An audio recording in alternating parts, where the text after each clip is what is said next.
ये कहानी है एक किसान राघव और उसकी पत्नी मीरा की। मीरा के पिता हरिराम ने मीरा की मां के गुजर जाने के बाद कमला से दूसरी शादी कर ली, लेकिन कमला ने हमेशा मीरा की बेइज्जती की और अपनी बेटी दामाद को ही इज्जत दी। लेकिन एक दिन कमला की बेटी और दामाद ने कुछ ऐसा कर दिया कि कमला और हरिराम सड़क पर आ गए। क्या कमला और हरिराम को अब कोई सहारा देगा? जानिए इस वीडियो में। सुंदरपुर गांव में राघव नाम का एक गरीब किसान अपनी पत्नी मीरा के साथ रहता था। राघव बहुत ही मेहनती था। मुश्किलों और तंगी के बावजूद दोनों हमेशा हंसी मजाक में वक्त गुजारते। मीरा, ये गरीबी तो धीरे धीरे हमारी सांसों तक को चुरा रही है। लगता है वो दिन दूर नहीं जब 2 वक्त का खाना भी मुश्किल हो जाएगा। जो होगा देख लेंगे राघव। अगर कभी भूख से मरने का दिन भी आया तो हम साथ मरेंगे। तुम इतनी हिम्मत कैसे लाती हो? हर मुसीबत में इतनी शांत कैसे रहती हो? अरे, मरना तो एक दिन सबको है। डरने से क्या बदल जाएगा? सोचने से अगर हल निकलता तो मैं सुबह शाम बस सोचती रहती। छोड़ो ये बातें, बताओ इतनी रात को ये मिठाई का डब्बा लेकर आई हो, जरूर कोई बात है। हाँ, तुमने पहचान लिया। सोच रही थी कि तुम्हारी खेती से घर चलाना अब बहुत मुश्किल है। मुझे पढ़ाई लिखाई आती है तो सोचा गांव के बच्चों को पढ़ा दूं। थोड़ा पैसा भी आ जाएगा और मेरा मन भी लग जाएगा। मैं चाहता हूँ तुम्हें मेहनत ना करनी पड़े, लेकिन अगर ये तुम्हारी ख्वाहिश है तो मैं रोकूंगा नहीं। तो फिर कल मैं स्कूल के मास्टर जी से बात करूंगी। और जब तुम टीचर बन जाओगी ना, तो मैं सबको गर्व से बताऊंगा, देखो मेरी पत्नी मीरा एक अध्यापिका है। अच्छा, अब ये मिठाई खा लो। मीरा के घर से कुछ दूर उसके पिता हरिराम और सौतेली माँ कमला रहते थे। मीरा की माँ के गुजरने के बाद हरिराम ने कमला से शादी की थी, लेकिन कमला शुरू से ही मीरा से चिढ़ रखती थी। उसका ध्यान हमेशा अपनी बेटी कविता पर ही रहता था। हरिराम जी, कुछ दिन में तीज का त्योहार आ रहा है। सोच रही हूँ कविता के लिए एक सुंदर सा लहंगा और रमेश के लिए एक शेरवानी खरीद कर भेज दूं। अरे, कुछ ही महीने पहले तो तुमने उसके लिए सोने का हार और राजीव के लिए एक महंगी घड़ी भेजी थी। अब फिर से त्योहार में भेजने की क्या जरूरत है? तुम पागल हो गई हो क्या? वो हमारा दामाद है। अगर त्योहार पर कुछ ना भेजा तो लोग कहेंगे कि बेटी दामाद की इज्जत करना नहीं आता। वाह, कविता के लिए तो तुम दिन रात सोचती हो, लेकिन पिछले सालों में कभी मीरा और राघव के लिए तुमने इतनी फिक्र दिखाई हो मैंने तो नहीं देखा। हर बात में मीरा का नाम लेना बंद करो। मुझे उसकी कोई परवाह नहीं। वो तुम्हारी बेटी है, तुम्हें सोचना है। बस अब गुस्सा ही करोगे। मैं तो तुमसे इस उम्मीद से शादी करके लाई थी कि तुम मेरी बेटी कविता को अपनी बेटी की तरह संभालोगे। अगर जानती कि तुम्हारे मन में उसके लिए इतना जहर है तो कभी तुमसे शादी का फैसला ही न करती। तो किसने कहा था तुम्हें शादी करने के लिए? मैं तो बस चाहता था कि मेरी बेटी मीरा अपने घर में सुख शांति से रहे। तुम तो अपनी बेटी में ही उलझी रहती हो। पिछले साल जब वो त्योहार पर आई थी, तुमने उसके साथ जैसा व्यवहार किया था याद है? मैं उसे तब भी माफ नहीं करूंगी। मैं तुम्हारी उस बेटी से नफरत करती हूँ और जिंदगी भर करती रहूंगी। तुम्हें पसंद आए या ना आए मुझे कोई फर्क नहीं पड़ता। कमला की बातों ने हरिराम जी के दिल को गहरी चोट पहुंचाई, लेकिन वो चुप रहे। कमला की अपनी बेटी कविता बहुत ही ईर्ष्यालु और घमंडी थी। उसका पति राजीव एक बड़ा बिल्डर था। पैसे की उनके घर में कोई कमी नहीं थी, लेकिन उनका लालच कभी खत्म नहीं होता था। अरे कविता, मैंने तुमसे कहा था ना अपने पिताजी से 10,000 रुपए लाने के लिए। क्या हुआ उसका? अभी तक मम्मी पापा से मिलने का मौका नहीं मिला। सोच रही हूँ आज या कल जाऊं। लेकिन तुम बताओ, इन 10,000 का करोगे क्या? कविता, तुम जानती हो मेरे काम का कितना दबाव है। एक नई जमीन देखी है, लेकिन सिर्फ 10,000 की कमी की वजह से सौदा पक्का नहीं हो पा रहा। अरे, 2 मकान तुम्हारे पास पहले ही है, अब और जमीन क्यों चाहिए? पगली, आगे चलकर जो हमारे बच्चे होंगे उनके लिए कुछ बनाकर रखना जरूरी है। जमीन, जायदाद, पैसा, सब कुछ। वरना वो कहेंगे कि उनके बाप ने उनके लिए कुछ भी नहीं बनाया। जो भी हो, तुम्हारे जैसे बड़े व्यापारी के घर जो बच्चा होगा वो तो सच में किस्मत वाला होगा। अरे, ये तो बस शुरुआत है।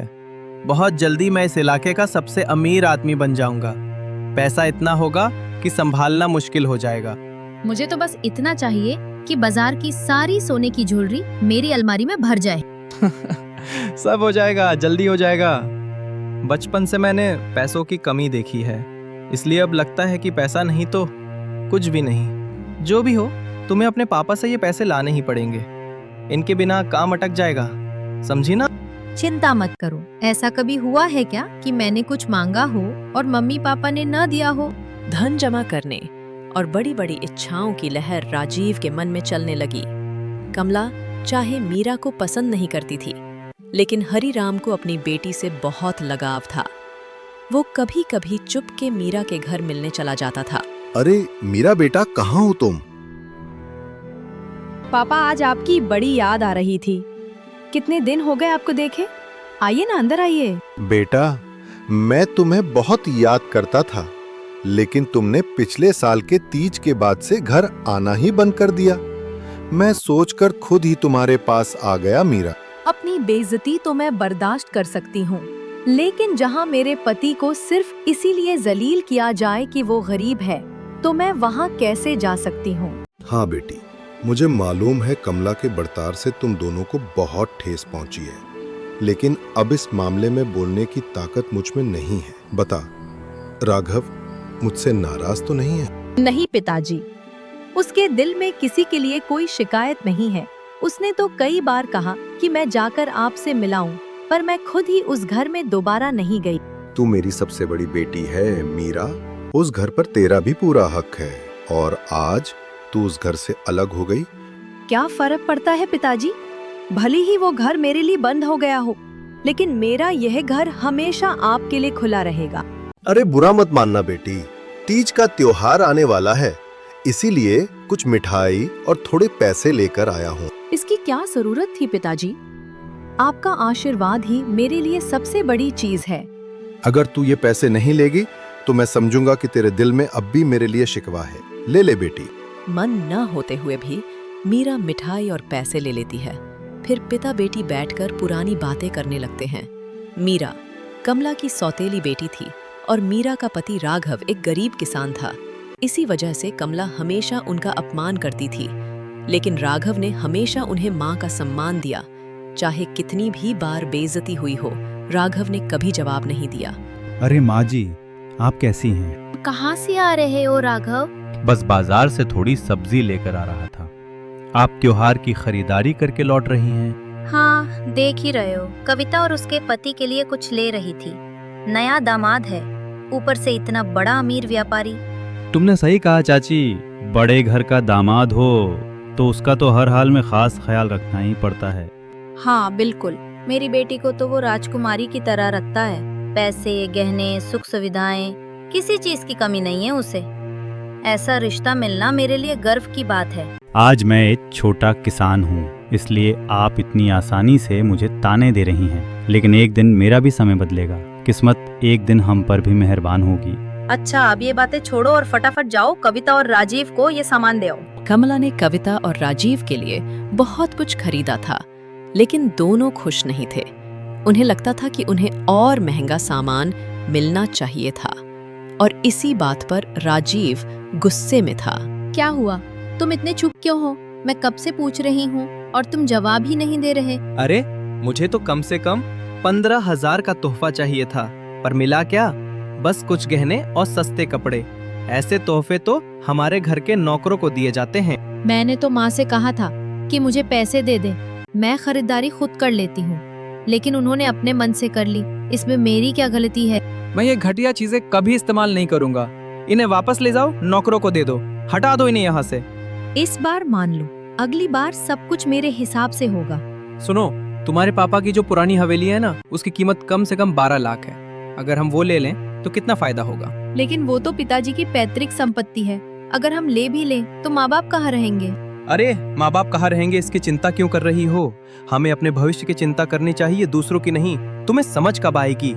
तुम्हें लगता है पापा मान जाएंगे? तुम्हें जमीन देंगे? उस जमीन का भविष्य में क्या दाम होगा, इसका अंदाजा है तुम्हें? राजीव अगर किसी चीज को चाहता है ना, तो वो उससे किसी से मांगता नहीं, छीन लेता है। लेकिन क्या ये गलत नहीं होगा? कविता, उस जमीन में हमारा भविष्य है। मुझे बस तुम्हारा साथ चाहिए। शुरू में थोड़ी हिचकिचाहट के बाद अपने स्वार्थ और लालच में कविता राजीव का साथ देने के लिए राजी हो जाती है। राघव के घर लौटने के बाद से ही उसका मन भारी था और मीरा ने ये बात महसूस की। रात को खाने के वक्त जब राघव चुपचाप बैठा था तब मीरा ने उससे पूछा, तुम इतने उदास क्यों हो? हाँ मीरा, पटाए आज सुबह जब मैं बाजार से वापस आ रहा था तो रास्ते में मेरी मुलाकात तुम्हारी माँ कमला जी से हुई। उन्होंने फिर से तुम्हें अपमानित किया होगा, है ना? अरे नहीं, अपमान नहीं किया। देखा कि वो कविता के घर की पूजा की सारी खरीदारी करके कविता और राजीव को देने जा रही थी। आज सुबह मेरे पापा घर आए थे और पूजा की खरीदारी के लिए कुछ पैसे दे गए। मैं लेना नहीं चाहती थी लेकिन उन्होंने जोर देकर दे दिए। अरे मेरी इजाजत के बिना तुमने वो पैसे क्यों लिए? मैं मानता हूँ कि मैं एक गरीब किसान हूँ, पर इतना तो सामर्थ्य रखता हूँ ना कि तुम्हारी पूजा की खरीदारी कर सकूं। क्यों किया तुमने ऐसा? यकीन करो, तुम्हें दुख पहुंचाने का मेरा कोई इरादा नहीं था, लेकिन पापा ने इतना जोर दिया कि मैं मना नहीं कर पाई। आज तुम्हारी माँ मुझे अपनी छोटी बेटी के दामाद की कहानी सुना रही थी। कितना अमीर है, कितनी दौलत और जमीन जायदाद है उसके पास। ऐसे ताने सुनाए हैं उन्होंने। उसने अपनी बीवी को कितना सुख दिया है, और मुझे देखो, शादी को 6 साल हो गए लेकिन आज तक तुम्हें एक भी गहना या तोहफा नहीं दे सका। प्लीज ऐसे उदास शब्द मत बोलो। तुम मेरी जिंदगी का हिस्सा बन गए हो और मुझे इस बात का जरा भी पछतावा नहीं है। मैं सच कह रही हूँ। देख लेना, एक दिन मैं तुम्हें इतनी इज्जत और सुख दूंगा कि लोग मिसाल देंगे।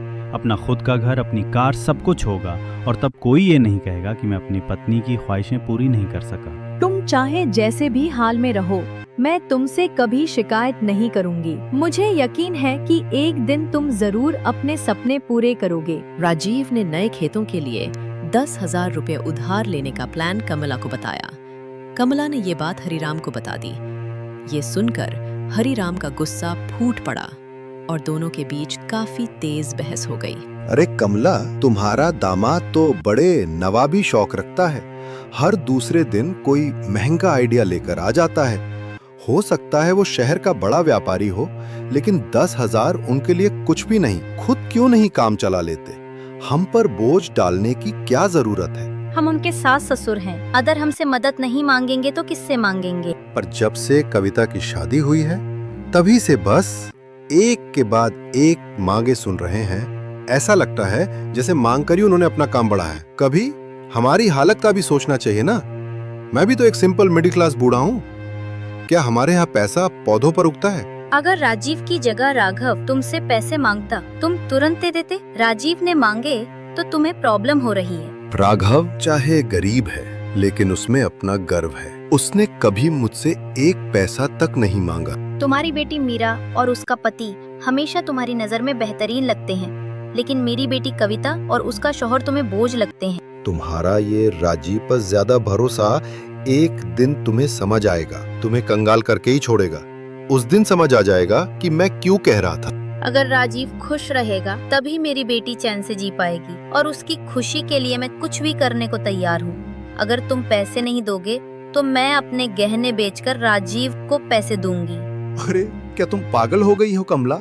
कल को राजीव कहे कि अपना घर बेच दो तो क्या वो भी कर दोगी? अगर उसमें मेरी बेटी की खुशी है तो हाँ, मैं वो भी कर दूंगी। कमला की बातों के आगे हरिराम को झुकना पड़ा और मजबूरी में राजीव को 10,000 रुपए देने पड़े। कुछ महीने गुजर गए। राघव ने अपने 2 दोस्तों के साथ मिलकर नया कारोबार शुरू करने का निश्चय किया। मीरा ने यह खबर सुनते ही खुशी से कहा, राघव, इतने सालों की मेहनत के बाद तुम अपना खुद का काम शुरू करने जा रहे हो। ये सोचकर ही मुझे बहुत अच्छा लग रहा है। बस दुआ करो सब ठीक से हो। विजय ने बताया है कि अगर सही तरीके से सप्लाई हुई तो अच्छा खासा मुनाफा होगा। मुझे भरोसा है कि तुम पूरी मेहनत करोगे। धीरे धीरे हमारी मुश्किलें खत्म हो जाएंगी। हाँ, और अगर व्यापार जम गया तो सबसे पहले तुम्हारे लिए एक बड़ा सा नया घर लूंगा। तुम्हें अपनी रानी की तरह रखूंगा। पहले काम की शुरुआत करो, सपने बाद में देखना। कुछ दिनों में हम शहर जाकर वहाँ के बड़े व्यापारियों से मिलेंगे, फिर सारी डील पक्की करके काम शुरू करेंगे। ये खुशखबरी मैं बाबूजी को बताऊंगी। उन्हें बहुत अच्छा लगेगा। उनकी हमेशा यही इच्छा रही है कि तुम जिंदगी में बहुत आगे बढ़ो। थोड़ा रुक जाओ, पहले मैं शहर जाके सब पक्का कर लूं। अभी के लिए ये बात सिर्फ हमारे बीच रहे, समझी? जिस दिन मैं अपने काम में सफल हो जाऊंगा उसी दिन सबको साबित कर दूंगा कि अपनी किस्मत मैं खुद बदल सकता हूँ। इस गरीबी से निकलकर मैं हर अपमान का जवाब दूंगा। तुम बस बेफिक्र होकर आगे बढ़ो, मैं हमेशा तुम्हारे साथ हूँ। कुछ हफ्तों बाद राघव अपना नया कारोबार शुरू कर देता है। दूसरी तरफ कविता और राजीव एक नया षड्यंत्र रचते हैं। माँ, आज मैं आपसे एक जरूरी बात करने आई हूँ। क्या हुआ बेटी? ससुराल में सब ठीक ठाक है ना? राजीव तुम्हें तंग तो नहीं करता? सब ठीक है, पर एक छोटी सी परेशानी आ गई है। आपका दामाद एक जमीन खरीद रहा है। उस जमीन के कागजों में हमारे हस्ताक्षर के साथ 2 गवाहों के भी हस्ताक्षर चाहिए। राजीव चाहता है कि आप और पिताजी गवाह बने। अरे, राजीव तो हमेशा हमारा सम्मान करता है। हम गवाह बनने में जरा भी एतराज नहीं करेंगे। ये कागज में सारी बातें लिखी हैं, बस एक बार देख लीजिए और साइन कर दीजिए। अरे, हम तो पढ़ना लिखना जानते नहीं। तुमने जो कह दिया वही हमारे लिए काफी है। कुछ ही समय में राघव का कारोबार तेजी से बढ़ने लगता है और धीरे धीरे उनकी गरीबी दूर होने लगती है। राघव एक जमीन खरीदकर वहां घर बनवाने का काम शुरू करता है। हरिराम उसकी तरक्की देखकर बहुत खुश होता है। अरे हरिराम काका, आप यहाँ कैसे? अब मैं बिल्कुल ठीक हूँ बेटा, और तुम्हारी सफलता देखकर तो और भी अच्छा लग रहा है। सालों बाद तुमने वही पाया जिसके तुम हकदार थे। जो तुम्हारे हिस्से का था वो तुम्हें आखिरकार मिल ही गया। ये सब आपके आशीर्वाद और ऊपर वाले की कृपा का नतीजा है। और आपकी बेटी मीरा ने हर मुश्किल घड़ी में मुझे जो हौसला दिया वही मेरी जीत की असली वजह है। हाँ, तुमने ये साबित कर दिया कि जो लोग कभी हार नहीं मानते, एक दिन सफलता उनके कदम जरूर चूमती है। अब मैं कोई बहाना नहीं सुनूंगा काका। जब ये नया घर बनकर तैयार हो जाएगा तब आप और काकी माँ गृह प्रवेश के लिए जरूर आएंगे। अरे कोई आए या ना आए बेटा, हम तो जरूर आएंगे। दिल से यही दुआ है कि तुम्हारी खुशियां हमेशा बनी रहें और तुम्हारी तरक्की लगातार हो। मैं हमेशा आपका आभारी रहूंगा कि आपने मुझे ऐसा जीवन साथी दिया जो सिर्फ मेरी पत्नी नहीं बल्कि मेरी सबसे अच्छी दोस्त बनकर हर वक्त मेरे साथ खड़ी रही। अरे, मेरी मीरा तो बचपन से ही मेरे लिए सौभाग्यशाली रही है। मरने से पहले तुम्हारे अच्छे दिन देख पा रहा हूँ। इससे बड़ा सुख मेरे लिए कुछ नहीं। सच कहूँ तो जैसे गरीबी ने मुझे जकड़ रखा था, मैंने कभी नहीं सोचा था कि यहाँ तक पहुँच पाऊंगा। लोग मजाक उड़ाते थे, अपमान करते थे। हाँ, और जिन लोगों ने तुम्हें नीचा दिखाने की कोशिश की थी, अब तुम्हारी सफलता ही उनका सबसे बड़ा जवाब होगी। लेकिन मुझे किसी से कोई शिकायत नहीं, क्योंकि उन्हीं की बातों ने मुझे आगे बढ़ने का जुनून दिया। जो होता है अच्छे के लिए होता है। बस दुआ करें कि ये सुख हमेशा बना रहे। हरिराम और कमला को जरा भी अंदाजा नहीं था कि कविता और राजीव उनके साथ कितनी बड़ी चाल चल रहे हैं। अरे शैतान भी हमसे सीख ले। कल तक चाहें तो हम उनका नया घर अपने कब्जे में कर सकते हैं। फिर तुम्हारे पिता का टूटा फूटा घर गिराकर मैं वहाँ एक बड़ी सी हवेली बनवाऊंगा, समझी? हमने सब कुछ तय कर लिया है और माँ पापा को तो खबर तक नहीं। उन्हें ये तक नहीं पता कि हम क्या करने वाले हैं। कल जब सच्चाई सामने आएगी तब देखते हैं क्या होता है। 10 साल बाद इस जमीन की कीमत आसमान छूने लगेगी। मतलब आज से ही हम तो करोड़पति बन गए। तुम्हारे माँ पापा इतने सीधे हैं कि बिना कुछ पढ़े हम पर भरोसा कर लिया। पर एक बात सोचिए, कल जब हमने घर अपने नाम कर लिया तो वो बेचारे कहाँ जाएंगे? अरे कविता, मुझे क्या फर्क पड़ता है? अपनी मंजिल मिल गई, बस सीधा निशाना देखो। बीच का रास्ता सोचने की जरूरत नहीं। कल जाकर सीधे उन्हें बाहर निकाल दूंगा। हमारा लक्ष्य साफ था, जो चाहिए था ले लिया। उसके बाद वो कहाँ जाएं, चाहे सड़क पर रहें या किसी के घर, हमें क्या लेना देना। तुम सही कह रही हो। तुम जहाँ रहोगे मैं वहीं रहूंगी। माँ पापा का सोचकर अपने सपने छोड़ देना बेवकूफी है। हो सकता है कुछ दिन इधर उधर भटके, फिर पिछले गांव जाकर मीरा और राघव से मदद मांगने पहुंच जाएं। लेकिन हमें इन बातों से दुखी होने की जरूरत नहीं है। अब हमारा समय है सुख का, खुशी का, मजे का। मुझे उनके लिए थोड़ा अफसोस है, लेकिन हमारा भविष्य उनके वर्तमान से ज्यादा अहम है। वैसे भी वो कितने दिन और जिएंगे, हमारा तो पूरा जीवन पड़ा है। कल ही जाकर घर तोड़वाकर नई हवेली का काम शुरू कर देंगे। अगले 10 सालों में मैं शहर का सबसे अमीर आदमी बनकर दिखाऊंगा। मीरा और राघव अपने नए घर के गृह प्रवेश के लिए छोटा सा कार्यक्रम बनाने की योजना करते हैं। क्या तुमने गौरव बाबू का नाम मेहमानों की सूची में लिखा? हमारे मुश्किल समय में उन्होंने बहुत मदद की थी, उन्हें भूलना मुमकिन नहीं। अरे हाँ हाँ बिल्कुल। अरे मीरा, उन्हें मैं कैसे भूल सकता हूँ। गौरव जी तो हमारे बहुत खास मेहमान हैं। उनका नाम तो मैंने सूची में सबसे ऊपर लिखा है। पर मुझे समझ नहीं आ रहा कि बाबा और माँ को गृह प्रवेश के लिए बुलाना सही होगा या नहीं। बाबा तो शायद हमारी खुशी में शामिल होने आ भी जाएंगे, लेकिन माँ तो मुझे बिल्कुल पसंद नहीं करती। अरे चाहे वो हमें पसंद करें या न करें, लेकिन निमंत्रण देना हमारा फर्ज है। रिश्ता जैसा भी हो, वो हमारे परिवार का हिस्सा है। पर अगर हमने बुलाया और माँ ने आकर कुछ उल्टा सीधा कह दिया तो सबके सामने बेइज्जती हो जाएगी। इतना सोचने की जरूरत नहीं मीरा, हम दोनों को निमंत्रण देंगे। माँ आए या ना आए, कम से कम बाबा तो जरूर आएंगे। ठीक है, जब तुम कह रहे हो तो मैं मना नहीं करूंगी। दोनों के नाम लिख लो, कल ही जाकर कार्ड दे आते हैं। वैसे भी अब हमारी हालत पहले से बेहतर है और लगता है कि अच्छे दिन लौट रहे हैं। हो सकता है माँ का गुस्सा भी अब ठंडा हो गया हो। शायद इस बार वो निमंत्रण स्वीकार कर लें। पता नहीं, लेकिन अगर ऐसा हुआ तो मुझे बहुत खुशी होगी। बचपन से बस यही चाहा है कि वो मुझे अपनी बेटी की तरह अपनाए। अरे चिंता मत करो, कल जाकर निमंत्रण दे देंगे, फिर जो होगा देखा जाएगा। अगले रोज सुबह सुबह राजीव और कविता अपनी माँ के घर चले आते हैं। अरे कविता बेटी, तुम लोग इतनी सुबह सुबह कैसे आ गए? कविता आने से पहले फोन तो कर देती कि राजीव भी साथ आ रहा है, मैं थोड़ा इंतजाम कर लेती। अरे आज किसी इंतजाम की जरूरत नहीं माँ, बस आप अपना सामान समेट लीजिए। क्या सामान समेट लूं? लेकिन क्यों? हम कहाँ जाएंगे बेटा? फिलहाल इस घर से बाहर चलना होगा। अरे जहाँ मन करे चले जाओ, हमें कोई फर्क नहीं पड़ता। क्या ये कैसी बातें कर रहे हो तुम? हम अपना घर क्यों छोड़ेंगे? सुबह सुबह ये कैसी उल्टी सुल्टी बात कर दी? तुम्हारा दिमाग तो ठीक है? मेरा दिमाग बिल्कुल ठीक है। हरी राम जी सुनिए, सामान बांध लीजिए और यहाँ से निकलने की तैयारी कीजिए। और जो मैं कहने जा रहा हूँ ध्यान से सुनिए, उसके बाद सब समझ आ जाएगा।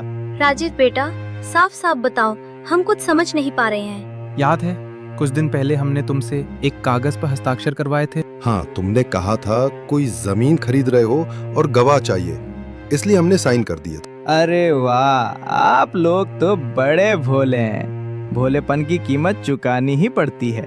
दरअसल जिस कागज पर आपने साइन किए वो इस घर की रजिस्ट्री के कागज हैं। क्या हमारे घर के? हाँ, इसमें साफ लिखा है कि आपने अपनी मर्जी से घर मेरे और कविता के नाम कर दिया। तुम दोनों ने हमारे साथ इतना बड़ा धोखा कैसे कर लिया? कविता, तुम्हें शर्म नहीं आई? अगर हम सीधे कहते तो आप कभी ये घर हमें नहीं देते, इसलिए हमें ये तरीका अपनाना पड़ा। अब ज्यादा बहस मत करो, जल्दी से घर खाली करो, वरना जबरदस्ती निकालना पड़ेगा और अच्छा नहीं लगेगा। बेघर हो चुके हरिराम और कमला मजबूरी में मीरा और राघव के घर की ओर चल पड़ते हैं। बाबा, माँ, आप यहाँ? यकीन नहीं हो रहा। बेटी, हालात ने हमें मजबूर कर दिया। लेकिन आप रो क्यों रहे हैं बाबा? क्या हुआ? कविता ने हमारे साथ बहुत बड़ा धोखा किया मीरा। मैंने कभी सपने में भी नहीं सोचा था कि अपनी ही बेटी ऐसा कदम उठाएगी। माँ, पापा, पहले आप लोग शांत हो जाइए। राजीव तो वैसे ही इतना अमीर आदमी है, उसके पास सब कुछ था, फिर भी आपके सिर से ये आखिरी छत छीनकर उसने क्या पा लिया? वो जमीन हर साल उसकी कीमत बढ़ रही थी। लगता है राजीव को इसका पूरा अंदाजा था, इसलिए उसने ये चाल चली। अब हम कहाँ जाएंगे, क्या करेंगे? मैंने पहले ही कहा था कि ये लड़की और इसका पति एक दिन हमें बर्बाद कर देंगे। ये तो पीठ में छुरा गोपने जैसा है। देखा, मेरी बात सही निकली ना? पापा, माँ का अपमान मत कीजिए। उन्हें बिल्कुल पता नहीं था कि ऐसा कुछ होने वाला है। और आप ये कैसी बातें कर रहे हैं? हम तो आज आपको अपने नए मकान के गृह प्रवेश में बुलाने ही वाले थे, और आप यहाँ खुद आ गए। इसमें बुरा क्या है? बस कुछ दिन हमें यहाँ आसरा दे दो बेटा, हम जल्दी ही कोई रास्ता निकाल लेंगे। नहीं पापा, अब आप और माँ हमारे साथ ही रहेंगे। इतने सालों बाद आप दोनों मिले हैं, अब मैं आपको कहीं नहीं जाने दूंगी। बिल्कुल, आप हमारे साथ रहेंगे और इससे हमारे घर की खुशी दुगनी हो जाएगी। जिस बेटी को मैंने कभी अपनाया ही नहीं, उसने आज हमारा साथ दिया। मुझे माफ कर दो मीरा, माफ कर दो। मीरा और राघव का अपनापन देखकर कमला को अपनी गलती का एहसास होता है। उसे समझ आता है कि हर बार खून का रिश्ता ही सब कुछ नहीं होता। और फिर चारों मिलकर एक नई जिंदगी की शुरुआत करते हैं। दोस्तों, ये कहानी आपको कैसी लगी? हमें कमेंट करके जरूर बताएं। और हाँ, हमने देखा है कि आप वीडियो को रोशनी के गुपचुप और चाट की तरह देख तो लेते हो, लेकिन चैनल को सब्सक्राइब नहीं करते। तो जाते जाते हमारे चैनल को सब्सक्राइब करना बिल्कुल मत भूलना, ताकि हम आपके लिए और भी ऐसी अनोखी और दिलचस्प वीडियो लाते रहें।